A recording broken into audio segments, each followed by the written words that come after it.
How Indians became U.S. citizen. That's my tribal ID. Wow. So Gaul was one of the war leaders for Chief Sitting Bull of the Hunkpapa, the northern Standing Rock Sioux, or Lakota, and he was one of the most important war leaders at the Battle of the Little Bighorn with Crazy Horse. We've got a horse over there. Is it warm? Warm? Warm? Yeah.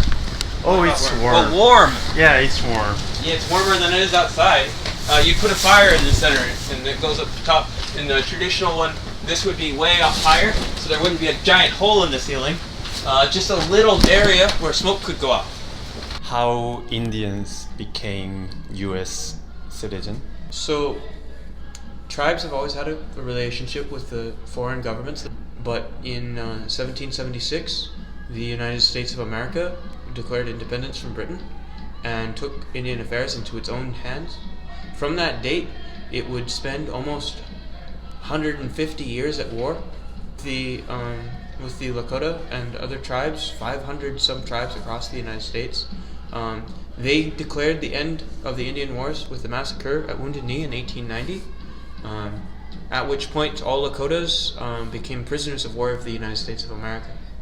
Through the work of a man named Henry Standing Bear in the American Indian Congress, a group of Native people working for citizenship, President Grover Cleveland in 1924 signed the American Indian Citizenship Act, which gave Native peoples citizenship in the United States of America. The Anawashasha have a much larger land area.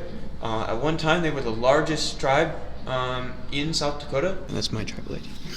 Wow. It's my citizenship card. So I have a South Dakota citizenship card and a tribal. Wow. It was made into a pin dipper, so you would put your ink in there and you would dip your pen in. It's a powerful protector of the people, a messenger to the gods.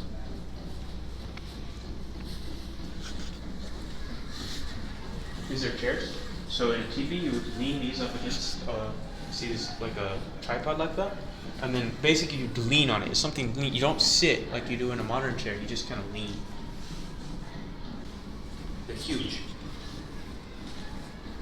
Average adult male bison can weigh anywhere between 1,800 and 3,000 pounds. And she's just skinned him. So he was killed. She skinned him, and then she's preparing his hide to be tanned.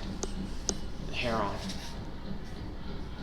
The dog, Shulka, was one of our, it was our only domesticated animal. And we used them for everything from transport to food.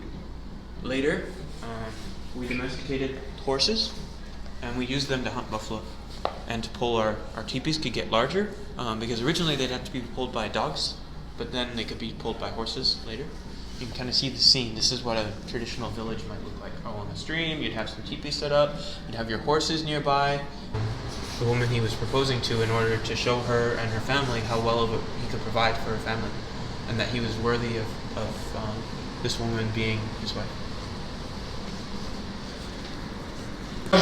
So where are we now? The Black Hills Powwow dance for the Lakota and different tribes that